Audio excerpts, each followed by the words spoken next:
Hey John, Hey, buddy. how are you, mate? I'm all right. How are you?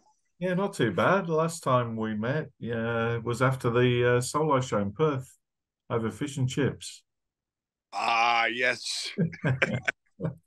Yes, I remember now. It How are seems you? not too bad. It doesn't seem like that long ago, really. But I guess it must be over a year. It would have been June, I think, 2022. Yes. Yeah, it was June. My book just came out last year, Yes, last June. and it's gone down very, very well. I don't know Yeah. anyone who's read it who's not named it as one of the best sort of rock and roll memoirs out there. It's high praise. Well, uh, in comparison to somebody like Steven Tyler or, you know, Kurt Cobain, Marilyn Manson, I think I'm pretty boring, but it's okay. It is what it is. It did well. And one of the things we talked about that night was the Dead Daisies, and here you are again. Yes. Yeah, I'm happy to be back, man. It's been we're actually on tour right now. We've got a day off today and just getting caught up on some sleep. I just finished. I've been touring since Non-stop. got June 10th. I was out in America with Tom Kiefer and Winger doing my acoustic thing, and then I finished August 18th with them and then flew out August 20th with the Dead Daisies. So And I think the first date there was the 22nd, wasn't it? So yeah, it's it, been nonstop for me. But you know what? I'm just happy to be back to work after 3 years of COVID, which I do believe we talked about as well yeah, when I saw it. yeah. So it's all good, dude. It's So cool. It's good to see you back, and I know lots of fans really happy. I've got some friends going to the Vegas show shortly, so they'll no doubt they'll enjoy that. The best of is out as well. Um, I haven't got my hands on a copy yet, but there's a couple of unreleased tracks I think on there.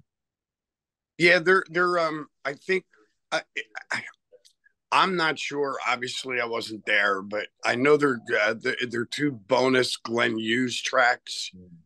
Um, I believe they're from the Radiance sessions. But they're both really cool songs. They're really great, really heavy. Um, so uh, I've listened to them. I was like, are we gonna do these in the set? And well, I'll leave that for everybody's whatever. But they're really great tracks. I think the fans in general, or Glenn Hughes fans or whatever, are gonna love the track. So it's pretty awesome. I think I mean it must be hard. I mean you've been one of my favorite vocalists over the years, but Obviously, I don't have cable TV, but whatever. but Glenn's no slouch either. I'll give him that. He's and I've Dude, played, it's really funny. Like there's just you know there's always that rarity. You know, obviously when people start getting to be and I'm not taking a piss out of Glenn at all, but like when you get to be you know in your late 60s, 70s, mid 70s, and you look at people like not just Glenn Hughes, Steven Tyler. yeah, It's like, how the fuck are you still singing Dream On yeah. and hitting all those notes? And it's just weird. So when I came back with the band, I was like, I really like dove into like the stuff that Glenn did. And I'm just sitting there like watching videos and different shit like that. And I'm like, holy shit, I love Glenn Hughes. He's a dear friend, but I want to fucking punch him in the throat. It, dude, seriously, how are you still doing these notes? You know what I mean? So he's a freak. He's a fucking freak. Nothing but mad love for the guy. Yeah. Um, even when I worked with him when we were in Motley and he sang Misunderstood with me. Yes. And we were literally just sitting there watching him do his thing. And it was just like this jaw-dropping moment in my life. And I said, there's a difference between all the guys that had actual fucking talent and the people that are whizzes on auto tune. You know what I mean? Yeah, It's I just know crazy. exactly what you mean. Yeah, there's so much talk of that, of course, in the industry as well at the minute, with various videos coming out of certain people not playing their instruments and stuff live. But of course, the Dead Daisies have and will always continue to do that. Apart from, I think they said the opening track, the opening piece of music that they play when you guys come out. I think, yeah, Yeah, it's like any band, like in between bands and setups, you just have some like music that you like or whatever, just blasting through the PA.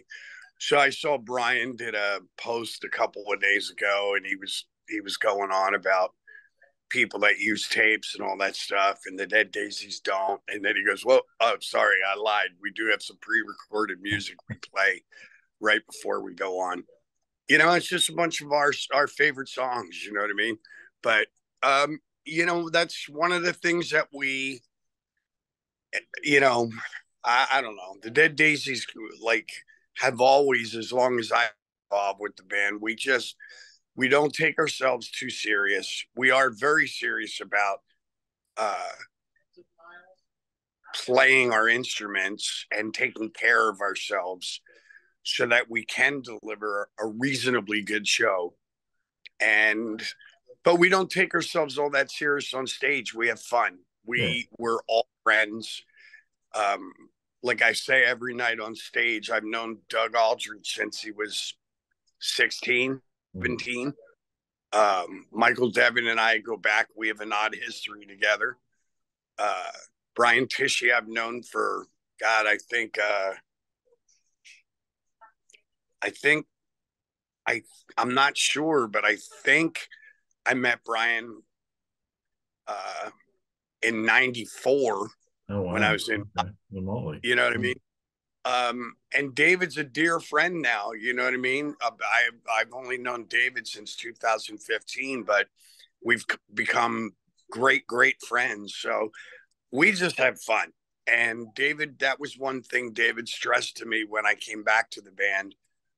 Um, we sat and we talked. We had dinner in Nashville, and he said that obviously Glenn was going back to do his Deep Purple thing, but he said, you know what? I think we kind of, the band was getting so busy and we were doing so much stuff and trying to cram in as much as we could that it started to become a detriment to everybody, like from a burnout, Yeah. like burnout thing. And that's why I left the first time.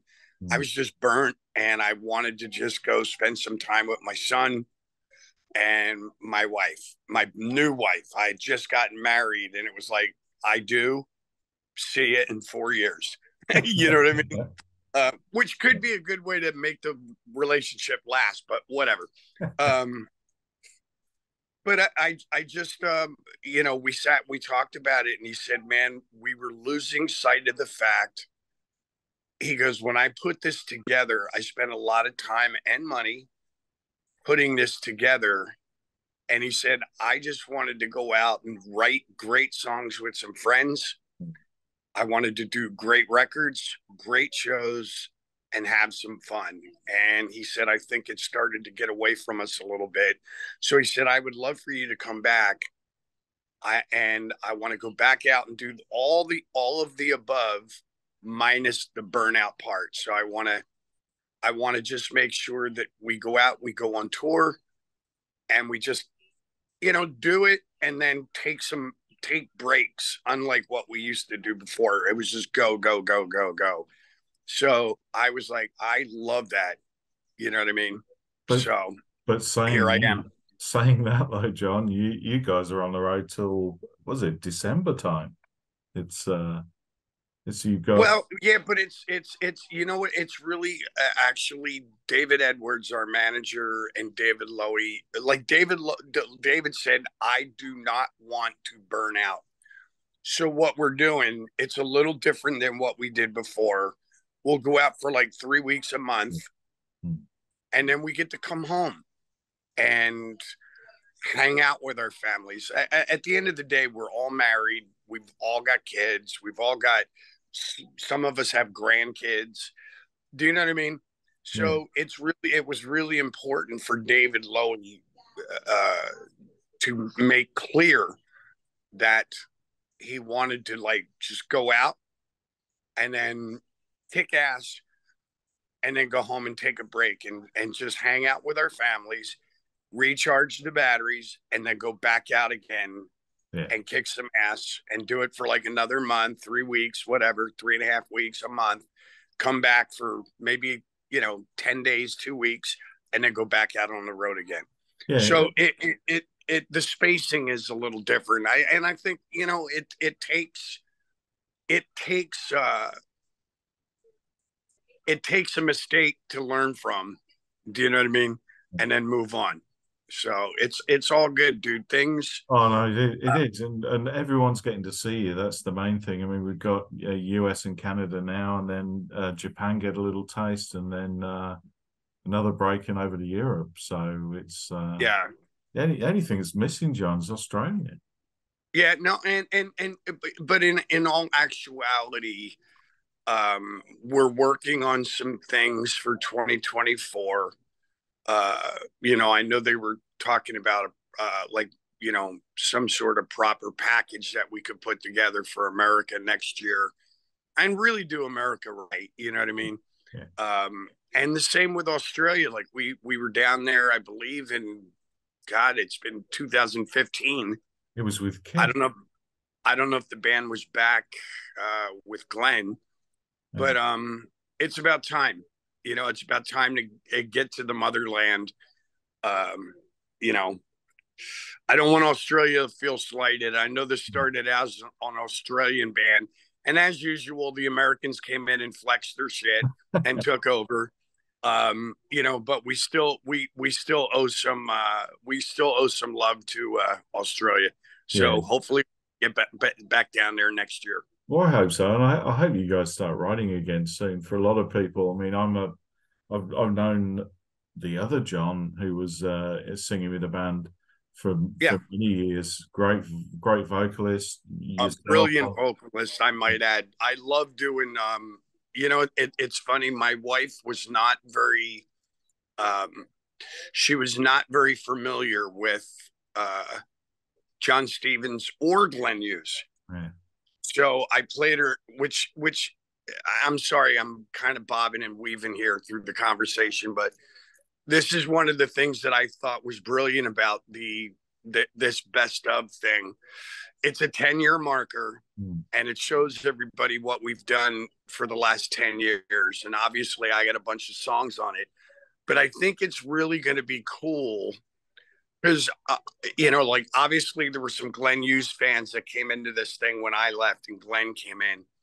Um, and I even know when I came into the band, there was a shit ton of Australian fans that were very familiar with John Stevens that were, they were probably a bit upset when I first joined.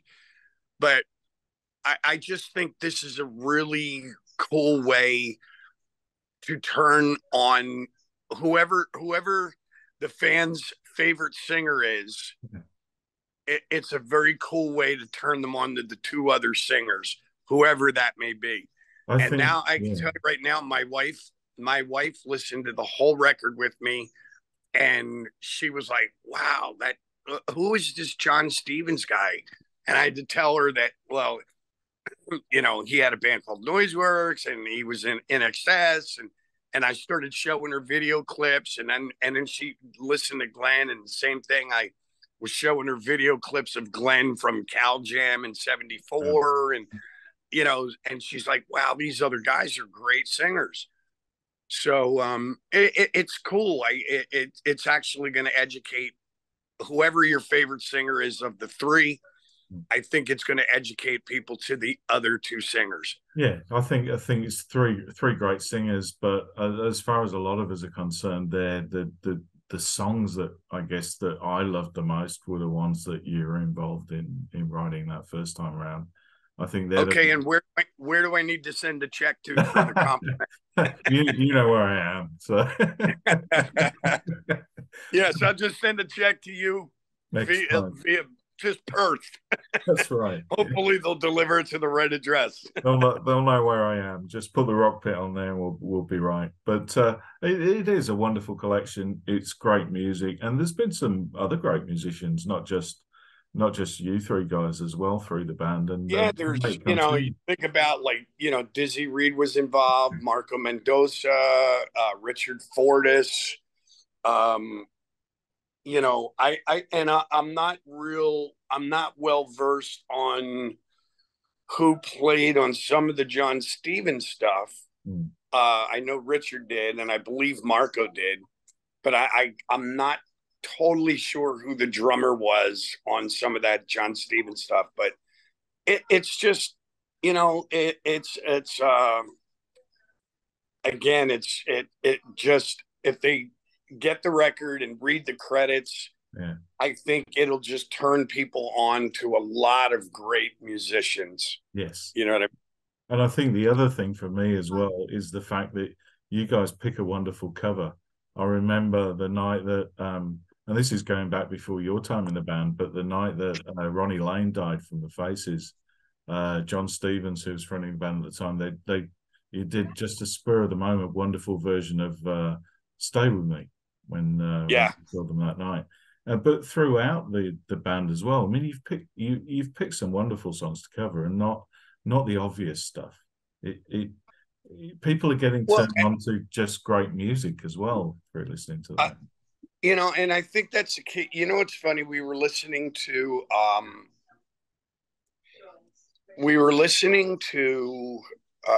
the last couple days. Hmm. Uh, we would go. We were listening to some like playlist or whatever, Spotify, Pandora, or whatever, and uh, the song "Bitch" came on by the Rolling Stones, and we were listening to it. We were like, "Oh my god!" Like it's just one of those songs where we all got pumped. And then as soon as it was over, David Lowy said, "Can we go back and listen to our version?" So we played them like back to back, and it was really cool. Like you don't you because you kind of get away from it for a minute. Yeah. But we went back and we listened to the Stones version, which is, and pardon my French, it's fucking brilliant.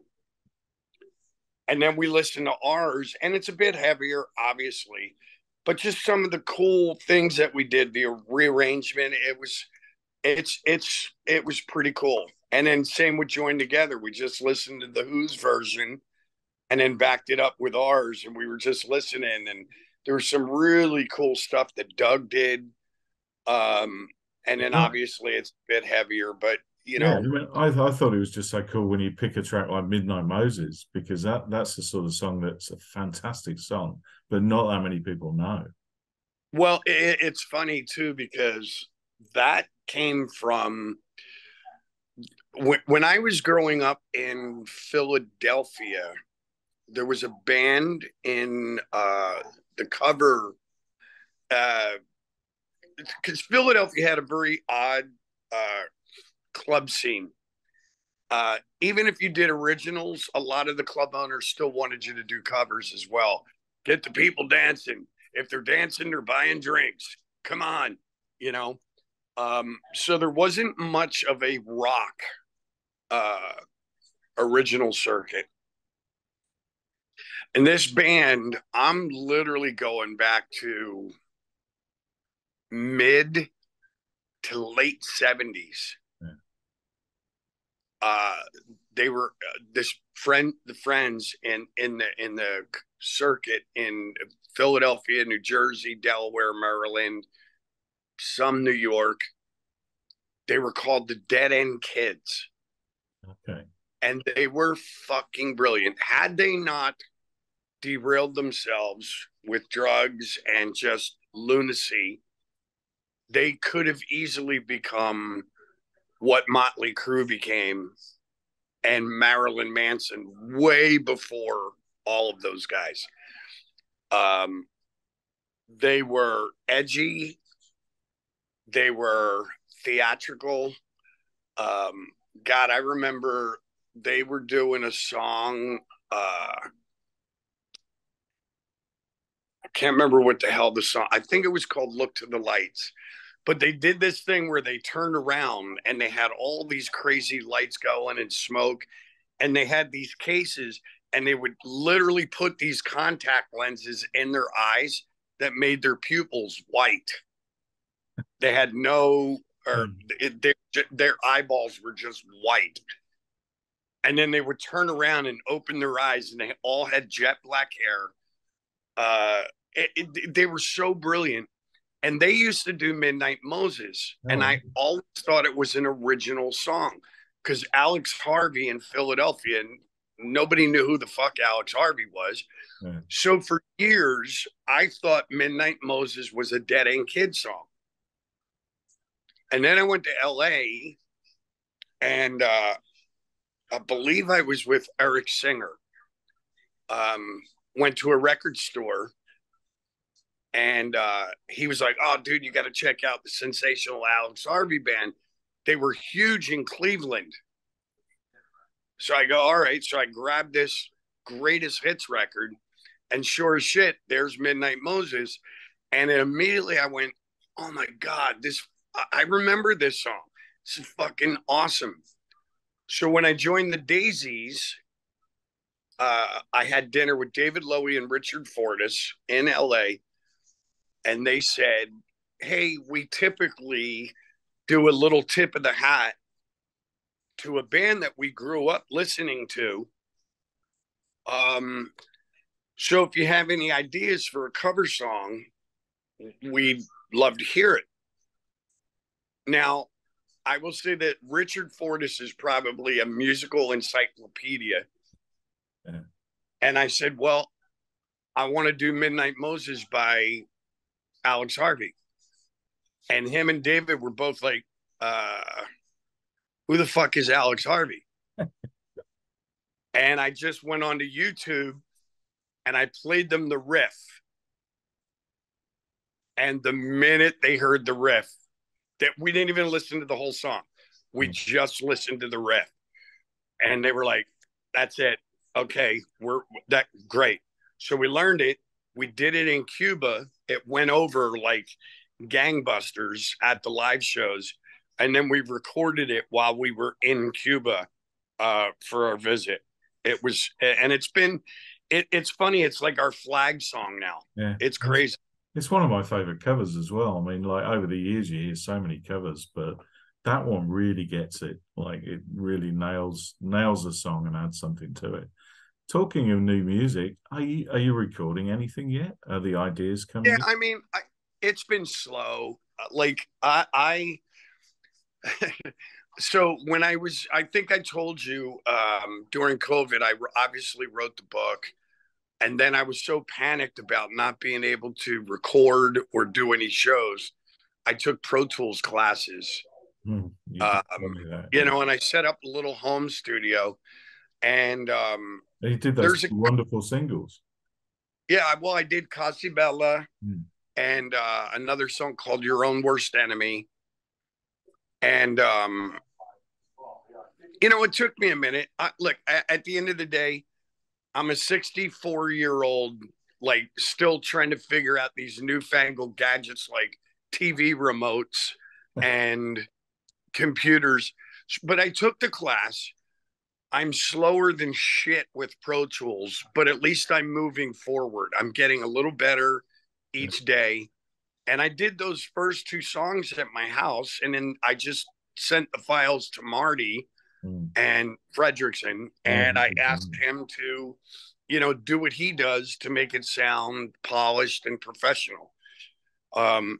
So I've got like more than, well, probably close to 3/4 to an album worth of material. and it's just sitting there.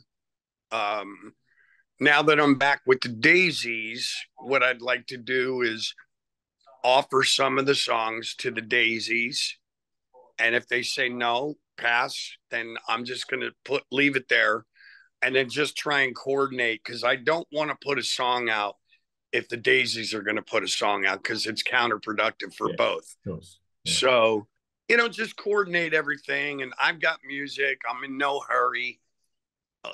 Obviously with this streaming thing and record sales and all, it's all kind of it's a new world. So I'm just like, no rush. I'll just make sure it's perfect, and then I'll put the songs out.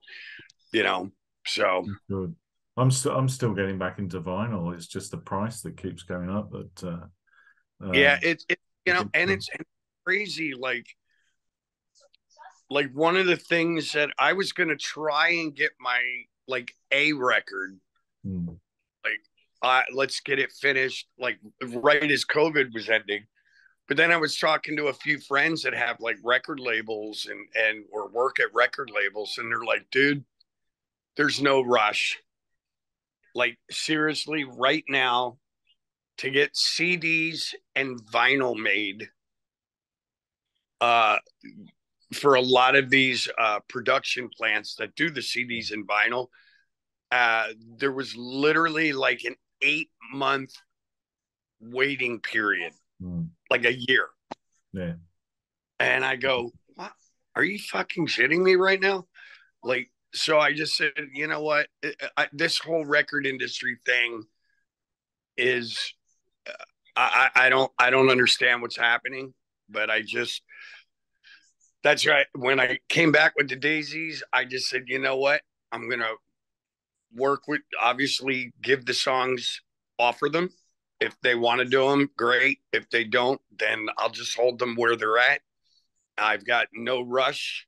I don't really care to be involved with a record label at this point. Because at the end of the day, like, we're selling most of the records. Most bands are selling their records now on Amazon, on their own website, or at the shows. Yeah.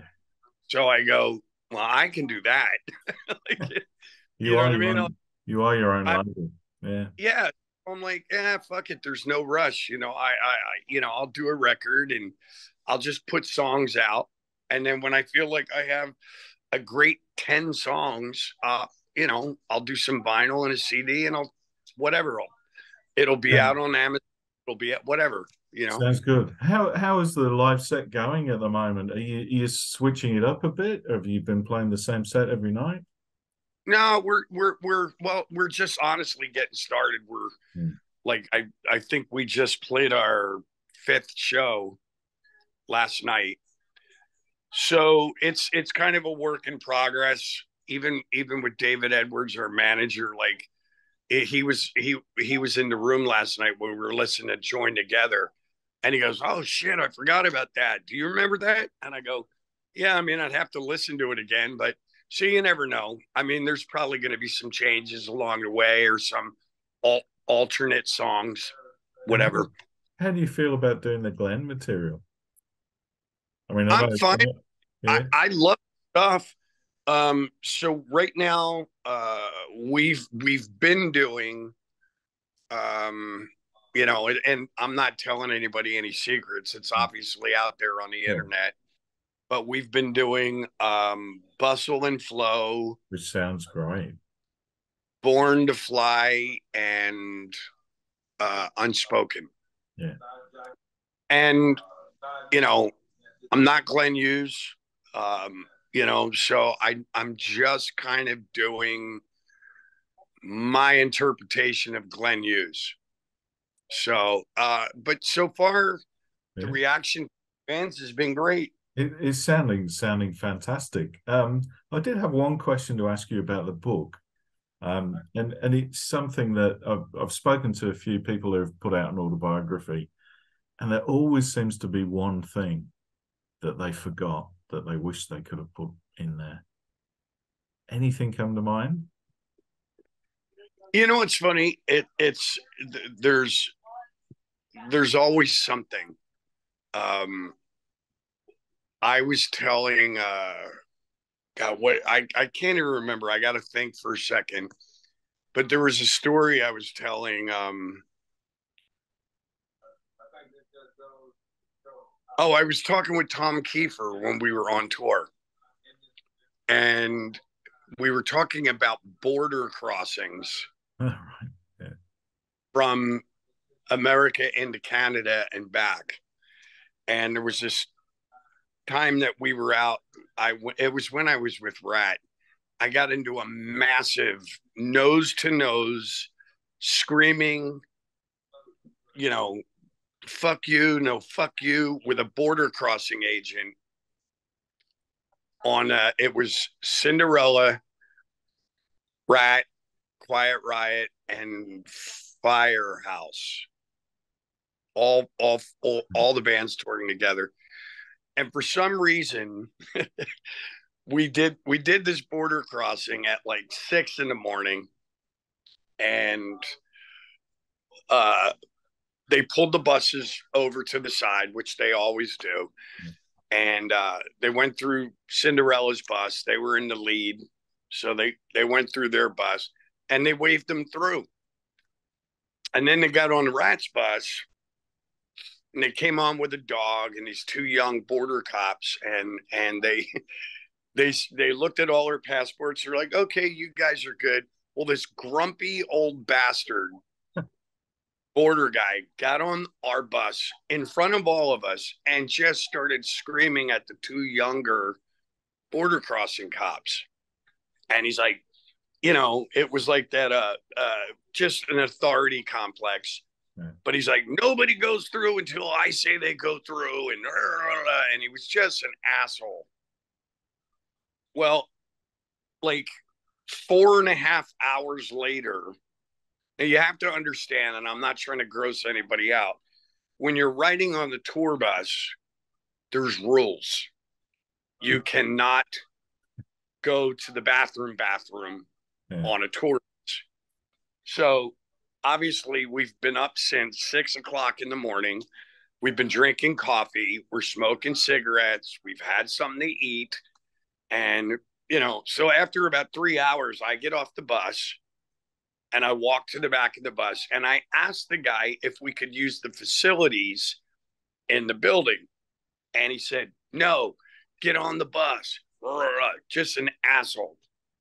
So after about another hour passing, I finally go out and he's literally in the trailer pulling all of our gear off the thing, and he's looking at a carne and he's checking all the serial numbers and he's just being a dick.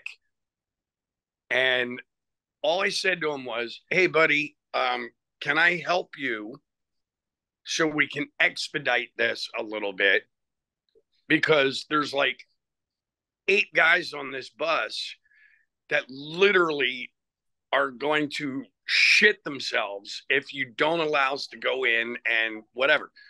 And the guy turned to me and he said, I told you to get on the fucking bus. And he just, and I just kind of lost it at that point. And I went, who the fuck do you think you're talking to? Like, a tax-paying citizen, Yeah. you worked for my government. So, and then we just went at it. So, make a long story even longer, I got in the guy's face. He's in my face. We're screaming and cursing at each other. And he's like, I'm the authority. I go, you're a fucking idiot. The one bus that you let through, which was the Cinderella bus. Yeah. So if anybody knows Cinderella's history and know Jeff LaBar had some issues with the police when he was younger, with, just different things, drinking, drugs, like all this stuff. Fred Corey is originally Lebanese. And then they had their pyro guy on the bus. So I literally just said to the guy, the one fucking bus you went through that you let through had a felon, a Middle Eastern guy, and an explosives expert. You're a fucking genius. And the tour manager grabbed me by the neck and he's like, "Go back to your bus." And Tom and all the guys, Tom was pissing himself laughing. And he goes, "I hope you put that in the book." I go, "I don't think I did." Well, we can expect that in the updated version. It's Yeah. thank you so much for taking the time, John. Thanks. It's always wonderful to talk to you, and hopefully we'll catch up again sometime soon. All right.